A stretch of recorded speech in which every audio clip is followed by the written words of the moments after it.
함께 사도신경 고백하심으로 살아계신 하나님께 예배하도록 하겠습니다. 나는 전능하신 아버지 하나님 천지의 창조주를 믿습니다. 나는 그의 유일하신 아들 우리 주 예수 그리스도를 믿습니다. 그는 성령으로 잉태되어 동정녀 마리아에게서 나시고 본디오 빌라도에게 고난을 받아 십자가에 못 박혀 죽으시고 장사된 지 사흘 만에 죽은 자 가운데서 다시 살아나셨으며 하늘에 오르시어 전능하신 아버지 하나님 우편에 앉아 계시다가 거기로부터 살아있는 자와 죽은 자를 심판하러 오십니다. 나는 성령을 믿으며 거룩한 공교회와 성도의 교제와 죄를 용서받는 것과 몸의 부활과 영생을 믿습니다. 아멘.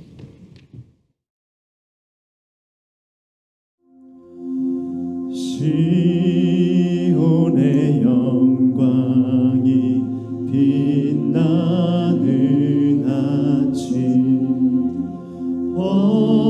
어둡던 이 땅이 밝아오네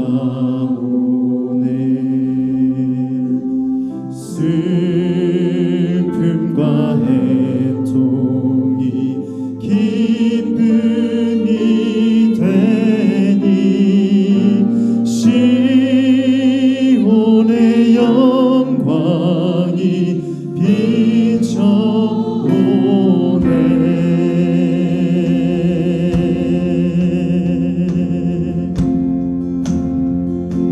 시온의 영광이 빛나는 아침 시온의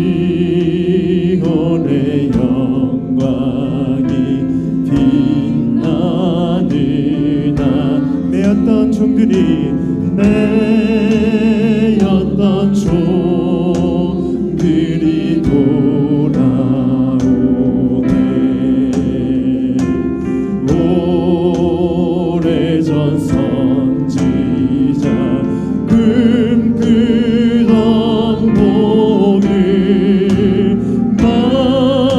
만민이 다 같이 누리겠네 보아라 광야에 화초가 말랐던 시냇물 말랐던 시냇물 흘러보네 이 산과 저 산이 마주쳐 흘려 주 예수 은총을 찬송하네 우리 목소리 높여서 땅들아 바다야 하늘 성들 찬양을 주님께 찬양을 주님께 드리며 사랑과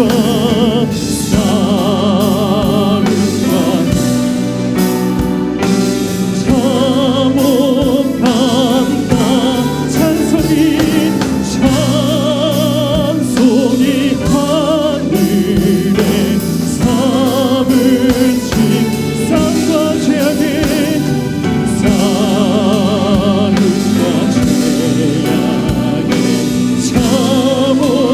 참혹한다 찬송이 하늘에 사무친 찬송이 하늘에 찬송이 하늘에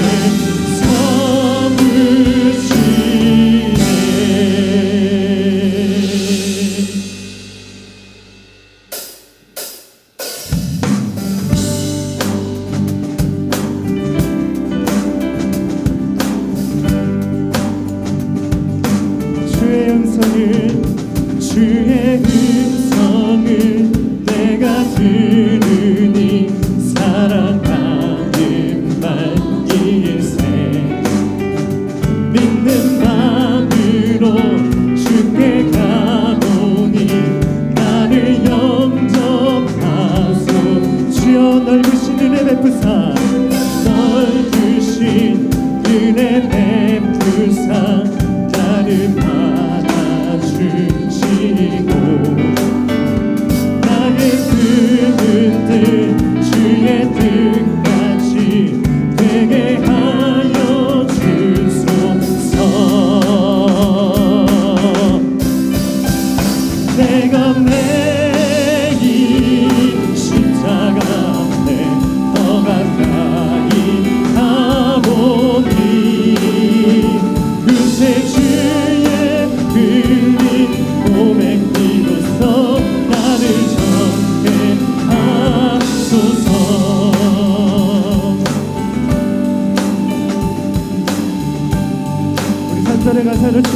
보좌로 나갈 때 주의 보좌로 나갈 때 어찌하니 기쁠까 주의 얼굴을 항상 배우니 더욱 친근합니다. 우리 구주 넓은 사랑을 증량할 자 없으며 주가 주시는 참된 기쁨도 헤아릴 수 없도다. 아멘. 내가 매일 십자가 앞에 더 가까이 가보니 그새 주의 흘린 몸의 피로써 나를 정케하. 내가 매일 십자가 앞에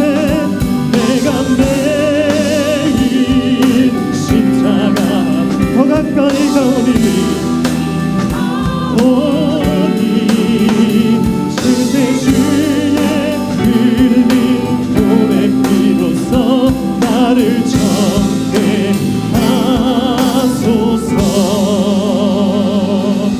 내가 매일 십자가 앞에 더 가까이 가오니 그새 주의 흘린 보배 피로써 나를 정케하소서.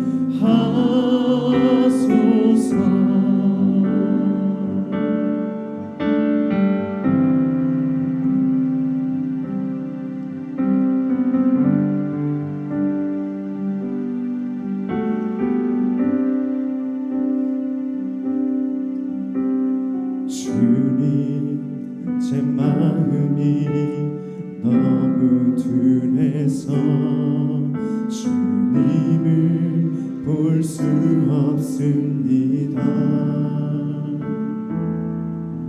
이 땅에 속하여 이 땅만 보다가 주님 손을 놓쳤습니다.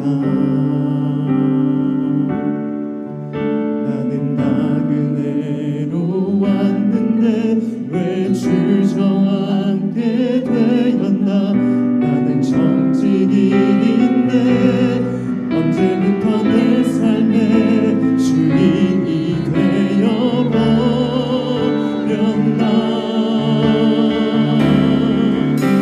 믿음이 없이 기쁘시게 못하나니 고된 수고도 다 헛된 뿐이라. 믿음이 없어서 무너진 삶의 모든 자리에 다시 주님을 기다립니다.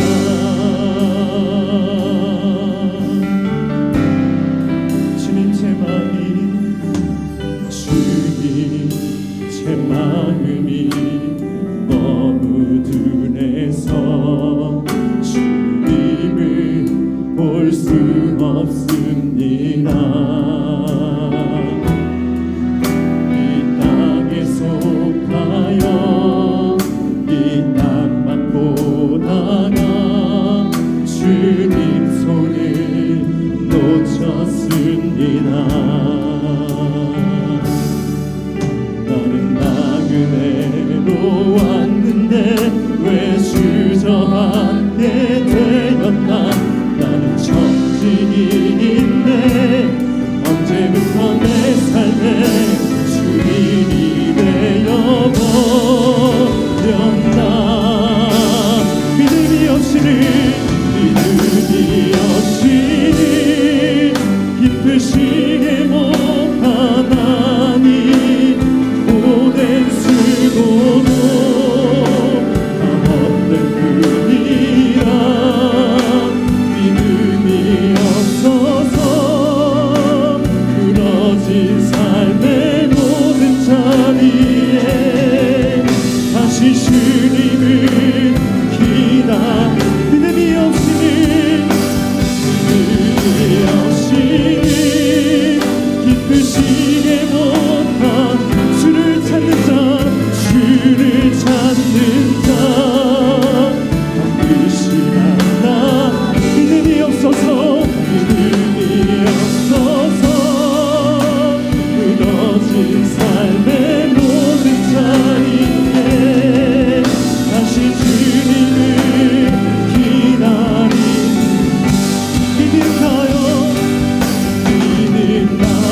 7월 달에는 정기재직회와 공동회에 있습니다. 둘째 주일 재직회, 넷째 주일은 공동회입니다. 또 중요한 회의니까 또 다 참여해 주시기를 부탁드리겠습니다.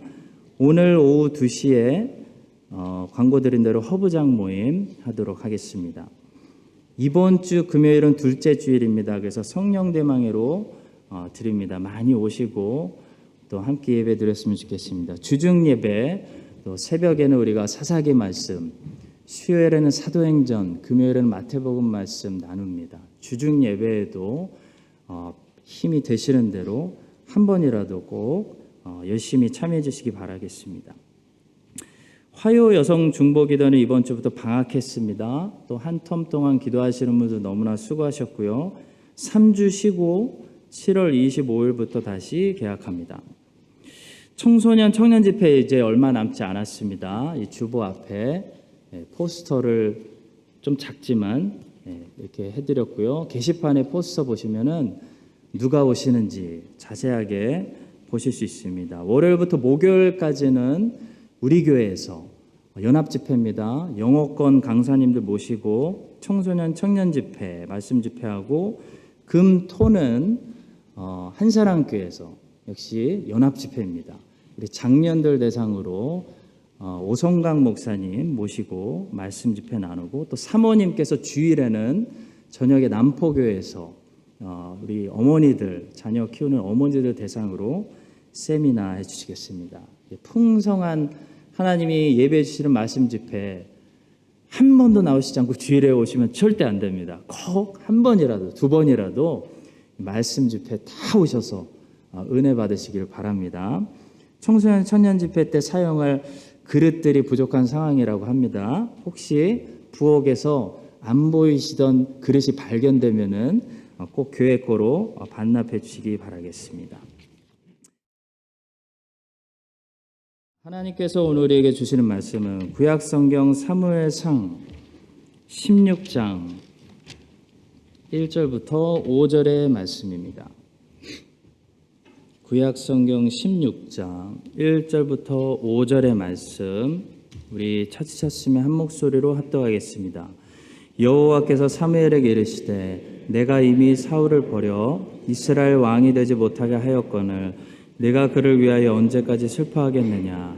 너는 뿔에 기름을 채워가지고 가라. 내가 너를 베들레헴 사람 이새에게로 보내리니 이는 내가 그의 아들 중에서 한 왕을 보았느니라 하시는지라. 사무엘이 이르되 내가 어찌 갈 수 있으리까. 사울이 들으면 나를 죽이리이다 하니 여호와께서 이르시되 너는 암송아지를 끌고 가서 말하기를 내가 여호와께 제사를 드리러 왔다 하고 이새를 제사에 청하라.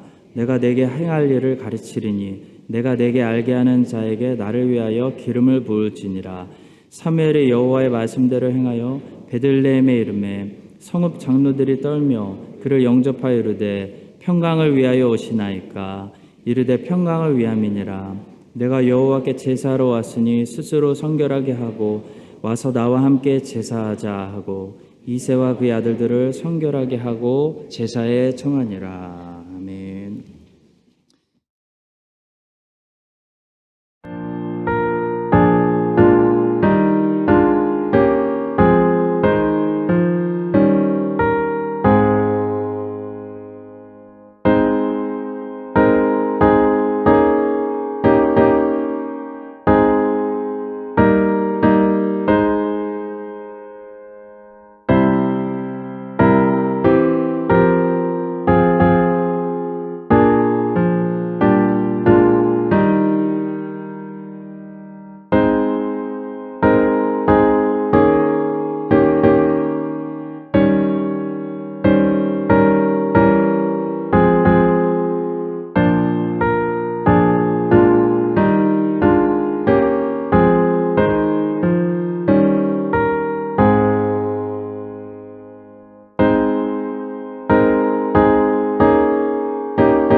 아버지 감사와 찬송 드립니다.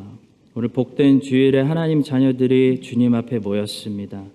주의 백성들 치유와 회복이 필요하오니 이 시간 고치시고 기름 부으시고 새롭게 하사 주의 백성들이 주일을 통해 살아나고 새로운 피조물 되고 온전히 회복되게 하여 주시옵소서. 우리의 생각과 중심이 다시 하나님의 이름, 하나님의 나라, 하나님의 뜻을 먼저 구할 수 있도록 채워 주시옵소서. 각 가정과 개인의 형편과 사정 아시오니 모든 기도에 하나님 응답하여 주시옵소서. 묶인 것들 풀리게 하시고 닫힌 문들 열리는 은혜를 허락하여 주시옵소서. 헌금을 드리오니 하나님 이름을 높이시고 예수 그리스도의 복음이 이 땅에 크라이처치와 뉴질랜드에 더욱더 전진되게 하여 주시옵소서. 감사하며 예수님의 이름으로 기도합니다. 아멘.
설교 제목을 좀 영어로 적어봤습니다. A Time for New King.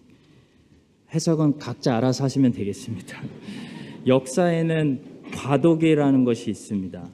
한 시대가 끝나고 새로운 시대가 시작되는 혼란의 시대를 과도기라고 합니다. 루터가 살았던 시대는 과도기였습니다. 사실 루터보다 그 전에 종교개혁을 외쳤던 사람들이 많이 있었거든요. 요한 위클리프라든지 얀 후스 같은 사람들이 이미 로마 카톨릭의 부패를 충분히 이야기하고 종교개혁을 외쳤습니다. 근데 이 사람들의 종교개혁은 성공하지 못했습니다. 로마 카톨릭 교회는 꿈쩍도 하지 않았습니다. 그런데 루터가 16세기에 나타나서 외치니까 세상이 완전히 뒤집혔습니다. 그것은 루터가 훌륭해서라기보다는 루터가 언제 태어났냐면 한 시대가 끝나고 한 시대가 새롭게 열리는 과도기에 살았기 때문입니다. 그러니까 루터가 없었어도 종교개혁은 피할 수 없는 필연적인 역사였다라고 말합니다. 이미 그 당시 유럽은 천년이라는 이 중세시대에 종말을 맞이하고 있었습니다. 그래서 과도기는 혼란의 시대이지만 기회의 시대이기도 합니다. 기대할 수 있다는 거죠. 하나님께서 이 혼란 속에서 케이오스 속에서 어떤 질서, 코스모스를 만드실까 기대할 수 있는 시기입니다. 성경에 나오는 인물들 중에서도 이런 과도기에 살았던 사람들이 있었는데요. 그 중에 한 사람이 사무엘입니다. 사무엘은 350년 사사시대와 500년 왕정시대가 서로 교차되는 엄청난 과도기에 살았습니다. 사무엘은 아론의 넷째 아들인 이가봇의 계열의 제사장직이 엘리에서 종결되는 것을 봤습니다. 제사장 라인이 바뀌는 그런 과도기에 살았습니다. 사무엘은 베냐민 출신의 왕 사울에서 유다 지파 출신의 이세 아들 다윗으로 왕조가 바뀌는 그런 과도기에 살았습니다. 사무엘은 이렇게 엄청난 혼란스러운 과도기에 살았기 때문에 사무엘의 캐릭터 자체가 복잡할 수밖에 없었습니다. 사무엘은 이스라엘의 마지막 사사이면서 제사장이면서 하나님의 말씀 전하는 선지자였습니다. 멀티플레이어를 할 수밖에 없었다는 거죠. 자, 그런데도 사무엘은 이런 과도기 속에서 하나님 백성들을 안정시키는 새 역사를 여는 그런 위대한 하나님의 종으로 쓰임 받았습니다. 우리도 엄청난 혼란스러운 세상이 완전히 무슨 죽처럼 이렇게 새롭게 되는 그런 과도기에 살고 있는데요. 이럴 때 사무엘처럼 하나님께 잘 쓰임 받으려면 무엇을 우리가 기억해야 될까요? 오늘 본문이 몇 가지를 가르쳐 줍니다. 첫 번째로 하나님의 때를 구별하는 사람들이 돼야 됩니다. 하나님의 시간에는 역사에는 때라는 것이 있습니다. 그 시대마다 시대적 소명이 있다는 거죠. 눈에 안 보여도. 애굽에 들어가야 될 때가 있고 애굽에서 나와야 될 때가 있습니다. 바벨론으로 가야 될 때가 있고 바벨론에서 돌아와야 될 때가 있다는 거죠. 여러분이 야곱이라면 애굽에 들어가셔야 되고 여러분이 모세라면 애굽에서 나오셔야 됩니다. 여러분이 에스겔이라면 바벨론으로 가셔야 되고 여러분이 에스라라면 바벨론에서 돌아오셔야 됩니다. 시대적 소명이 있습니다. 전도서 3장은 하나님의 시간, 하나님의 때를 이렇게 이야기합니다. 1절부터 8절까지 너무 좋은 말씀이어서 제가 한번 다 읽어보겠습니다. 범사의 기한이 있고 천하만사가 다 때가 있나니 날 때가 있고 죽을 때가 있으며 심을 때가 있고 심은 것을 뽑을 때가 있으며 죽일 때가 있고 치료할 때가 있으며 헐 때가 있고 세울 때가 있으며 울 때가 있고 웃을 때가 있으며 슬퍼할 때가 있고 춤출 때가 있으며 돌을 던져버릴 때가 있고 돌을 거둘 때가 있으며 안을 때가 있고 않는 일을 멀리할 때가 있으며 찾을 때가 있고 잃을 때가 있으며 지킬 때가 있고 버릴 때가 있으며 찢을 때가 있고 꿰맬 때가 있으며 잠잠할 때가 있고 말할 때가 있으며 사랑할 때가 있고 미워할 때가 있으며 전쟁할 때가 있고 평화할 때가 있느니라. 하나님의 역사, 하나님의 시간에는 항상 때가 있다. 시대적 소명이 있다라는 말씀입니다. 자, 본문에 보시면 하나님은 이제 사울을 버리셨습니다. 그리고 다윗이라는 새로운 왕을 세우려고 일어나셨습니다. 새 때가 온 거죠. 근데 사무엘이 계속 사울을 위해 슬퍼하고 있었습니다. 그래서 하나님이 사울을 책망하시는데요. 하나님께서 여기서 책망하시는 것은 사무엘이 사울을 위해 슬퍼했기 때문이 아니라 사무엘이 사울을 위해 너무 오랫동안 슬퍼했기 때문입니다. 하나님 말씀 보겠습니다. 1절입니다. 여호와께서 사무엘에게 이르시되 내가 이미 사울을 버려 이스라엘 왕이 되지 못하게 하였거늘 내가 그를 위하여 언제까지 슬퍼하겠느냐. 내가 언제까지 슬퍼하겠느냐. 그러니까 이제 그만 슬퍼하자. 그 정도면 충분하다. 슬픈 시간은 충분히 보냈다. 이제 기뻐할 시간이다. 그런 말씀입니다. 전도서 말씀에 웃을 때가 있고 울을 때가 있다고 분명히 말했죠. 지금까지 충분히 울었으니까 이제는 다시 웃을 때다. 그런 말씀입니다.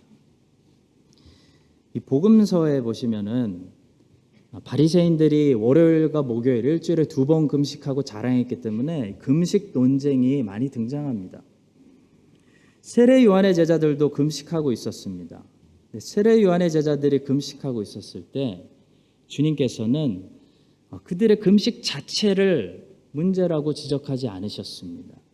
주님은 그들이 금식할 때를 잘못 알았다라고 말씀하셨죠.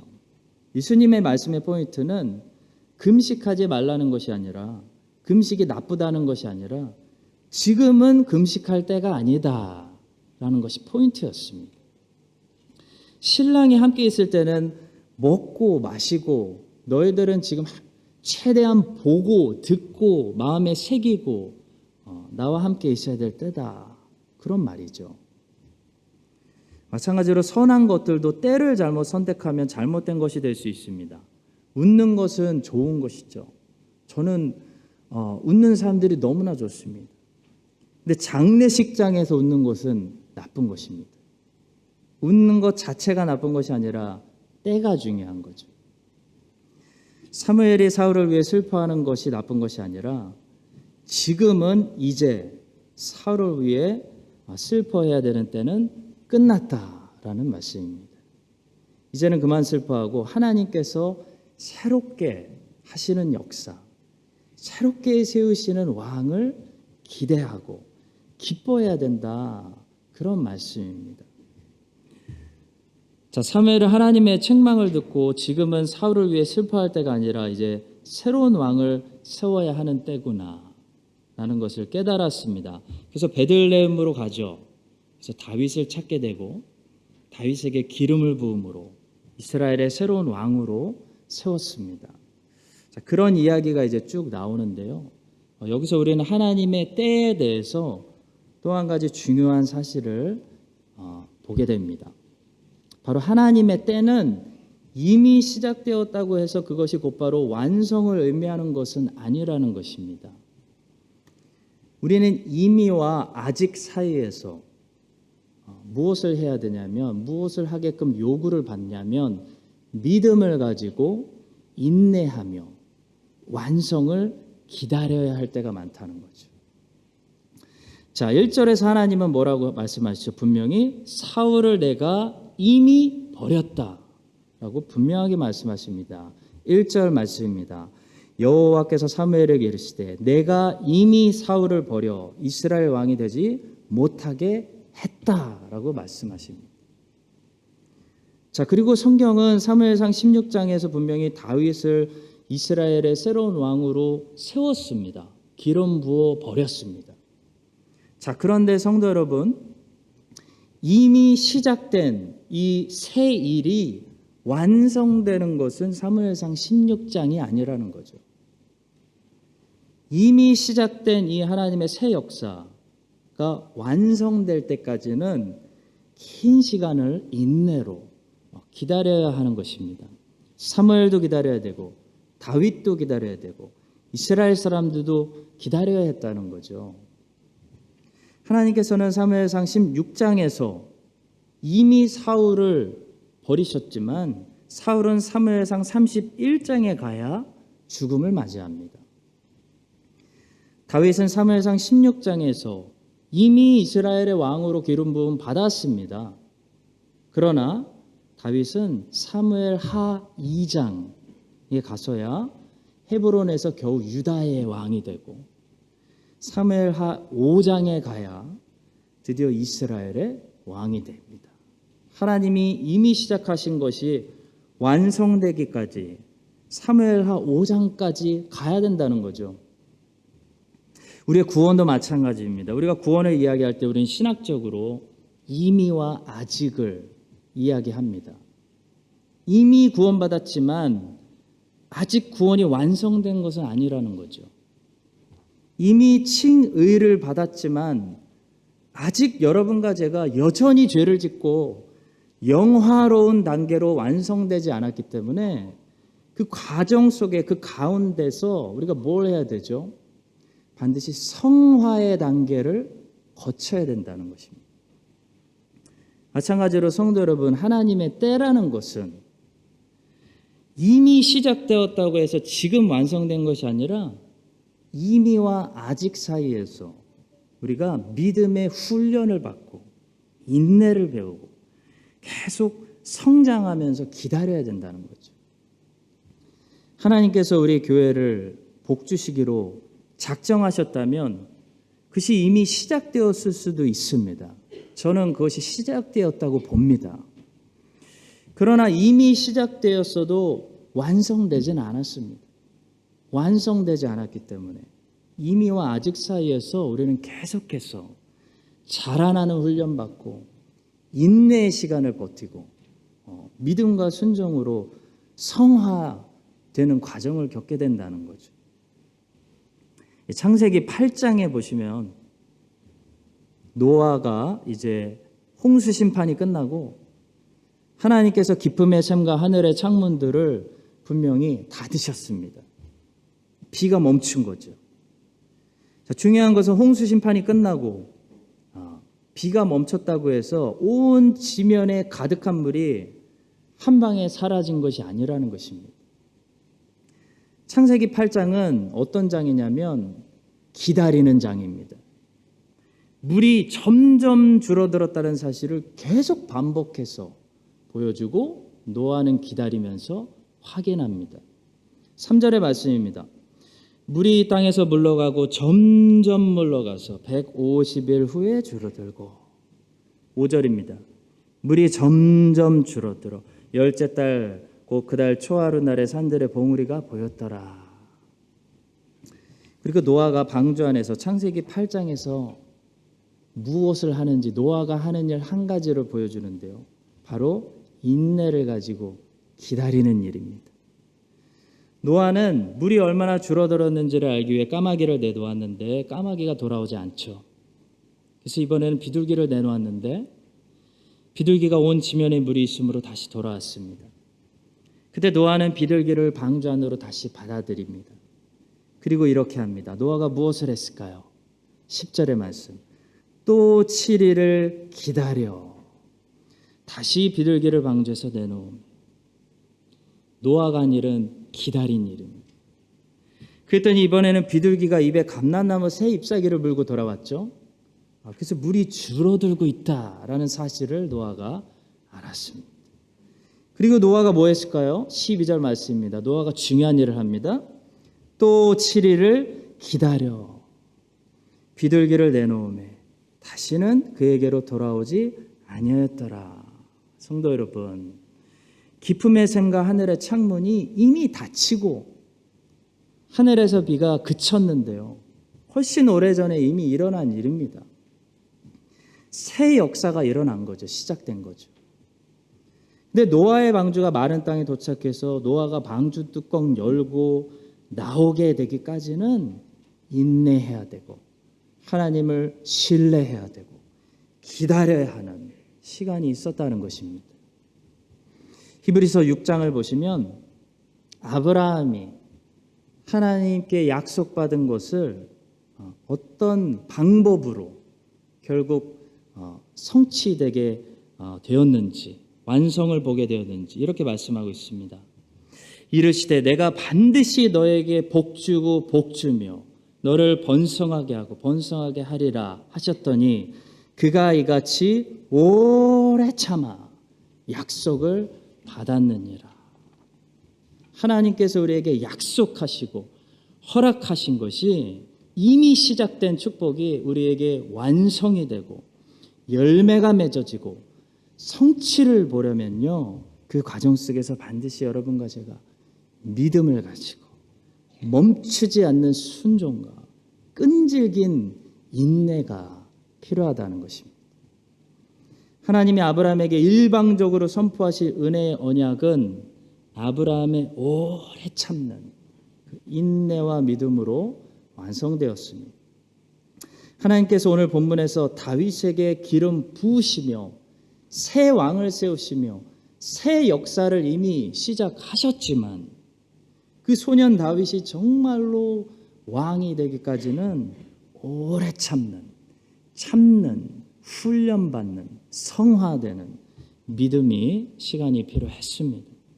여러분과 제가 이 사실을 기억하고요, 우리에게 하나님이 이미 허락하신 것들, 하나님의 새 역사가 우리 안에서 열매 맺어지고 완성되어지고 그 성취를 보기까지 여러분과 제가 노아처럼 다윗처럼 아브라함처럼 계속 이번 한 주도 하나님을 신뢰하고 인내하고 하나님 말씀에 순종하는, 그래서 크던 작던 크고 작은 완성들을 보게 되는 여러분과 저의 삶이 될 수 있기를 예수님의 이름으로 간절히 축원합니다. 자, 두 번째입니다. 오늘과 같은 이런 과도기에서 하나님께서 찾으시는 것은 우리의 믿음입니다. 믿음. 본문에서 사무엘은 하나님의 뜻을 다 알지는 못했지만 하나님 말씀을 신뢰하는 그런 믿음을 가진 사람이었기 때문에 하나님께 쓰임 받았습니다. 자, 본문에서 사무엘의 믿음을 볼 수 있는 중요한 구절이 있습니다. 4절에 있습니다. 사무엘이 여호와의 말씀대로 행하여. 이것이 믿음입니다. 다 알지 못해도, 이 혼란스러운 과도기에 이해하지 못해도 그래도 하나님 말씀이 맞겠지, 하나님의 계획이 있겠지 라고 하나님을 신뢰하며 날마다 말씀대로 순종하는 것이 믿음입니다. 하나님의 이런 믿음의 사람들을 언제나 사용하십니다. 사무엘이 하나님의 계획을 다 깨달아서 쓰임받은 것이 아닙니다. 사무엘도 누구에게 기름 부어야 되는지 몰라서 헛갈렸습니다. 사무엘이 쓰임받은 것은 하나님 말씀을, 이해하지 못해도 하나님 말씀을 믿고 순종하는 사람이었기 때문에, 움직일 수 있는 사람이었기 때문에, 종이었기 때문에 쓰임받았다는 거죠. 성도 여러분, 하나님은 우리에게 모든 깨달음을 주시지 않습니다. 나의 생각은 너희 생각보다 높다 라고 말씀하시죠.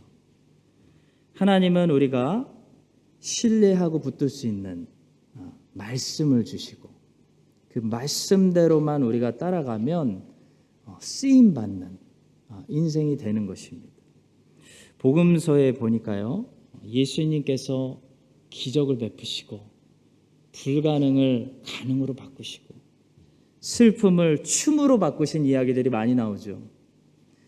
근데 거기서 항상 사용하시는 재료가 있고 복음서가 거기서 주목하는 것이 한 가지가 있는데 바로 믿음입니다. 주님께서 오늘도 우리 삶에 찾아주셔서 우리의 고민과 염려와 근심을 춤으로 바꾸시고 찬송으로 바꾸기 원하시는데요, 우리가 꼭 드려야 할 것이 뭐냐면 믿음입니다. 믿음이 있어야 된다는 거죠. 그래서 기적이 일어나는 장소마다 예수님은 자꾸 믿음을 찾으십니다. 그리고 믿음을 보시고 다른 것이 아니라 무엇을 칭찬해 주시냐면 다른 건 칭찬 안 해주세요. 믿음을 칭찬해 주시고 인정해 주십니다. 누가복음 5장에서는 중풍병자를 침상에 메고 나온 친구들의 믿음에 주목하시죠. 예수께서 그들의 믿음을 보시고 이르시되 이 사람아 내 죄사함을 받았느니라. 예수님은 지붕까지 뜯어내는 그들의 열정을 보시지 않았습니다. 예수님은 친구를 이만큼 사랑하는 그들의 우정에 감동하신 것도 아닙니다. 예수님은 오늘 저 나사렛 예수 앞에 내려놓기만 하면 내 친구 산다라는 믿음을 가지고 있는 그 믿음 보시고 감동하신 거죠. 누가복음 7장에서는 백부장의 믿음을 칭찬하시고 그의 종이 멀리서도 그냥 낫게 하셨습니다. 예수께서 들으시고 그를 놀랍게 여겨 돌이키사 따르는 무리에게 이르시되 내가 너에게 이르노니 이스라엘 중에서도 이만한 믿음은 만나보지 못했노라. 야, 이 로마 백부장이 얼마나 겸손한지 봐라 라고 하시지 않았습니까? 믿고 있다. 이 믿음을 봐라 라고 하신 거죠. 그랬더니 기적이 일어납니다. 보내었던 사람들이 집으로 돌아가 보면 종이 이미 나아 있었다. 마태복음 15장에서는 가나안 여자의 믿음을 칭찬하시고 그녀의 딸이 낫게 하셨습니다. 예수께서 대답하여 이르시되 여자여 내 믿음이 크도다. 내 소원대로 되리라 하시니 그때로부터 그의 딸이 나으니라. 예수님이 가나안 여자의 겸손, 자기를 개 취급해도 좋습니다 라고 낮추는 겸손을 칭찬하신 게 아닙니다. 여자의 믿음, 예수 그리스도가 지금 하나님이 여기에 오셨기 때문에 부스럭이라도 나는 먹으면 내 딸 난다라는 그 믿음, 그 믿음을 보고 낫게 해주신 거죠. 복음서에서 이런 기적이 일어난 장소마다 항상 거기에 있는 것이 두 가지가 있는데 하나는 거기 예수님이 계시고 또 하나는 거기 그분을 신뢰하는 믿음이 있습니다. 예수님을 신뢰하는 믿음이 있다는 것은 뭐죠? 예수님 말씀대로 이해하지 못해도 순종하는 것, 행하는 것을 말하죠. 가나의 혼인잔치에서 사람들은 예수님께 포도주가 부족하다고 말씀드렸는데 예수님은 종들에게 물을 채우라고 하셨습니다. 이해가 안 가는 거죠. 이해가 안 가는 말씀입니다. 물을 채우라니요.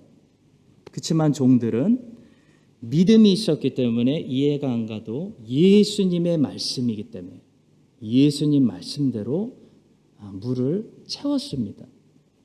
자, 그랬더니 어떻게 됐죠? 물이 포도주가 되는 기적이 일어났습니다. 기도가 응답받았습니다. 부족함이 채워졌습니다. 절망이 그때부터 기쁨으로 바뀌었고 슬픔이 변하여 춤과 노래가 되었습니다. 끝내주는 웨딩 잔치가 된 겁니다. 자, 본문의 사무엘도 마찬가지입니다. 지금 이스라엘의 왕이 하나님께 버림을 당했습니다. 나라가 국가가 망한 겁니다. 그래서 나라를 위해 왕을 위해 울고 좌절하고 있는 사무엘은 하나님이 이 상황을 어떻게 역전하실지 모르고 있죠. 근데 하나님께서 사무엘에게 말씀을 주시는 거예요. 이해가 안 가는 말씀. 베들레헴으로 가라. 사무엘은 어떤 사람이죠? 하나님의 말씀을 신뢰하는 사람. 그래서 베들레헴으로 갑니다. 사무엘이 여호와의 말씀대로 행하여. 여러분, 이게 순종이고 이게 믿음이라는 거죠. 지금 이스라엘의 왕이 타락해서 하나님께 버림을 받고 나라가 망하게 생겼는데 베들레헴으로 가라니요. 근데 가는 거예요. 하나님의 크신 계획 우리가 다 보지 못해도 하나님의 말씀이라면 일단 순종하는 하나님의 사람.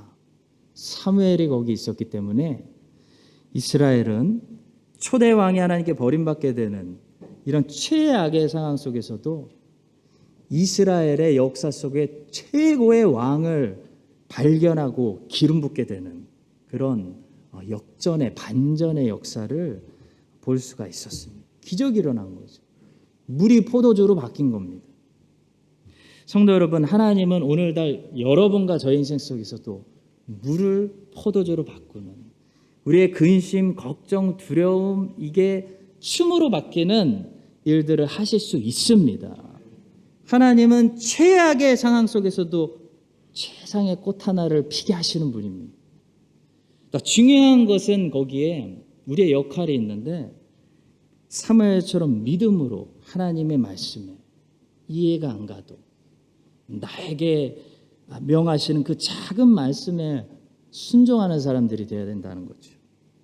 그럴 때 거기에 절망이 소망으로 바뀌고 눈물이 웃음소리로 바뀌는 그 사무엘 때문에, 그 믿음의 순종의 사람 때문에 그 잔치가 일어나는 그런 기적으로 바뀌는 것입니다.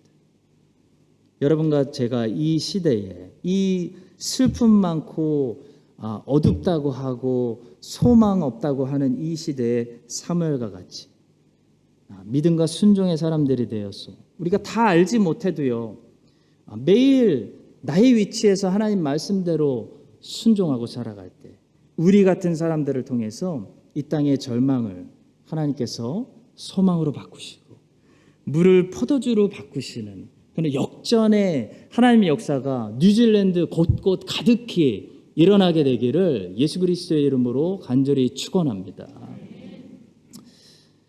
자, 마지막 세 번째로 이 과도기 가운데 그런 하나님의 반전의 역사를 기대하려면 반드시 우리는 성결해야 됩니다. 성결을 준비해야 됩니다. 우리가 해야 될 것이 있습니다. 사울의 실패에서 갑작스런 다윗의 출현, 거의 기적에 가까운 반전의 역사죠. 마찬가지로 코로나, 전쟁, 물가, 여러 가지 어려움들 속에서도 전능하시고 자비로우신 하나님의 반전의 역사는 일어날 수 있습니다. 그런데요, 하나님의 역사를 기대하려면 우리가 먼저 준비해야 될 것이 있어요. 바로 우리 자신을 이런 시대일수록 하나님 앞에서 성결하게 하는 것입니다. 사무엘은 이제 반전의 역사를 코앞에 두고 있었습니다. 얼마 전까지 사울 때문에 매일 울고 있었던 사무엘이 조금만 있으면요, 이제 이스라엘에서 가장 위대한 왕 다윗을 만나게 되는 역사적인 순간입니다. 근데 사무엘이 다윗을 만나기 직전에 하는 일이 있습니다. 바로 하나님 앞에서 이세 아들들을 성결하게 하고 먼저 하나님께 합당한 제사를 드리자라고 말했다는 거죠. 본문 5절의 말씀입니다. 이르되 평강을 위함이니라. 내가 여호와께 제사로 왔으니 스스로 성결하게 하고 와서 나와 함께 제사하자 하고 이새와 그의 아들들을 성결하게 하고 제사에 청하니라. 그날 베들레헴에서는 두 가지 이벤트가 있었던 겁니다. 새로운 왕에게 기름 붓는 이벤트가 있었고, 그것만 있었던 것이 아닙니다. 사람들 그것만 기억하는데요, 그날 그거보다 더 중요한 첫 번째 이벤트가 뭐였냐면 예배 드리는 것이었습니다. 너무 흔하기 때문에, 매주 드리기 때문에 우리에게 너무나 익숙하지만 이스라엘에게 새로운 왕을 세워서 기름 붓는 것보다 더 중요한 거, 앞서야 되는 거 뭡니까? 우리를 성결하게 하고 하나님께 예배 드리는 겁니다. 성도 여러분, 우리가 사무엘이라면 우리는 하나님의 반전의 역사, 새로운 왕을 내가 보게 되는 그런 반전의 역사를 경험하기 전에 먼저 우리 자신을 성결케 하고 하나님 앞에 제사 드리기에 합당한 자들로 우리를 매일 준비시켜야 하는 것입니다. 창세기의 천지창조를 보니까요, 크게 두 단계로 나누어져 있는데요, 첫째 날부터 셋째 날까지는 준비하는 시간입니다. 공간을 만드는 그런 단계고요, 넷째 날부터 여섯째 날까지는 그 공간 안에다가 이제 채우고 가득 채우는 그런 단계입니다. 자, 가득 채울 때 보니까 하나님이 무슨 단어를 사용하시냐면 복을 주신다 그래요. 복을 주시고 번성하라, 충만해라, 채워라, 이렇게 말씀하시는 것을 보게 됩니다. 자, 예를 들어 창세기 1장 22절입니다. 하나님이 그들에게 복을 주시며 이르시되 생육하고 번성하여 여러 바닷물에 충만하라. 새들도 땅에 번성하라. 충만해지고 가득 채워지고 번성하는 게 부흥이죠. 지금도 여기 앞자리에 빈자리들이 있지 않습니까? 이게 다 채워진다고 생각해 보십시오. 채워지고 충만해지고 번성하는 거. 부흥입니다. 복입니다. 자, 그런데 이렇게 번성하고 충만하고 채우는 작업이 이루어지기 전에 반드시 하나님께서 선행하신 작업이 있었습니다. 바로 첫째 날부터 셋째 날까지의 작업인데요. 첫째 날부터 셋째 날까지 하나님께서 아무도 안 보지만 계속 열심히 하신 일이 있습니다. 바로 나누는 작업입니다. separation입니다. 다른 말로 하자면 구분하는 작업입니다. 구별하는 작업입니다.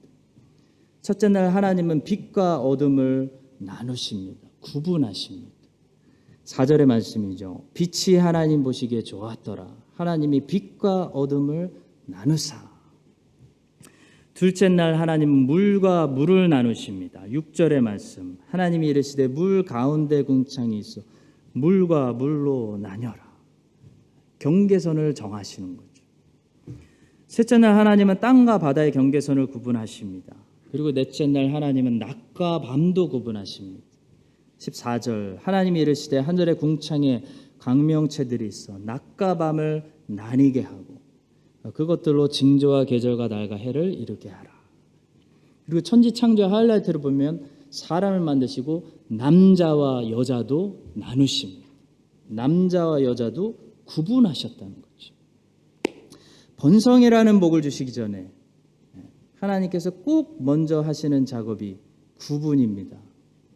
왜냐하면 구분 없이 번성해버리면 번영이 복이 아니라 케이오스, 코스모스, 질서가 아니라 오히려 케오스, 혼돈, 무질서가 되기 때문입니다. 하늘과 땅의 구분, 땅과 바다의 구분, 낮과 밤의 구분, 남자와 여자의 구분 꼭 필요합니다. 안 그러면 그게 케이오스, 천지창조 전에 있었던 공허한 무질서한 상태가 되는 거죠. 사랑하는 성도 여러분, 뉴질랜드에 사는 지금 이 시간에도 같이 곳곳에서 예배드리고 있는 우리 하나님의 백성들이 더욱더 건강하고 제발 질병 역사도 다 사라지고 번성하고 뉴질랜드의 하나님 백성들이 충만해지고 채워지고 모든 빈 교회들이 다시 채워지고 부흥되고 하늘에 신령한 것들로 채워지는 그 복을 우리가 기다리고 있는데요. 누리려면 먼저 주의 백성들이 세상에서 나와야 된다는 게 아니라 세상에서 살아가되 세상 사람들과 구분되어지는 다른 그런 속된 것들로부터 성결케 되는 역사가 일어나야 된다는 것입니다. 사무엘이 2세의 막내 아들 찾아서 왕의 기름 붓기 전에 먼저 2세 아들들 한 명 한 명을 씻기고 성결케 하고 하나님께 합당한 제사 드리는 것을 먼저 했던 것처럼 여러분과 제가 하나님 앞에 하나님 보실 때 먼저 이 땅의 모든 아직 남아있는 주의 백성들이 세상 안에서 깊이 들어가서 살아가지만 세상 사람들과 함께 살아가지만 세상 사람들과 구별되는 구분되는 그런 거룩한 사람들이 될 때 하나님께서 저는 믿습니다. 이 나라와 이 세대를 향하여 예비하신 다시 하나님의 백성들로 이 땅을 채우시고 번성하게 하시고 부흥되게 하시는 그런 복이 곧 우리 앞에 임하게 하여 주시기를 예수 그리스도의 이름으로 간절히 축원합니다. 기도하겠습니다. 세상이 빠르게 변하는 혼란스러운 과도기에 저희들 살고 있습니다. 하나님 우리가 놀라지 않고 오히려 기대하게 하여 주시옵소서. 하나님의 거룩한 사람 사무엘이 거기 있었기 때문에 이스라엘이 사울에서 다윗으로 잘 넘어갔습니다. 하나님 우리 모두가 하나님이 하신 이 새 역사 앞에서 거룩한 제사장 사무엘이 되어 우리의 믿음과 순종을 통해 하나님 나라가 이 땅 뉴질랜드에 넘치고 차고 부흥되는 그런 은혜의 역사 보게 하여 주시옵소서. 예수 그리스도의 이름으로 기도합니다. 아멘. 지금은 역사의 주관자 되시는 예수 그리스도의 은혜와 하나님 아버지의 신실하신 사랑과 성령 하나님의 교통하심이 이 혼란스러운 세대 속에서 사무엘처럼 하나님의 새 역사에 쓰임받는 일꾼들이 되기로 결단하는 모든 주의 사랑하시는 자녀들 위해 이제부터 영원까지 함께 하시기를 간절히 축원드립니다. 아멘.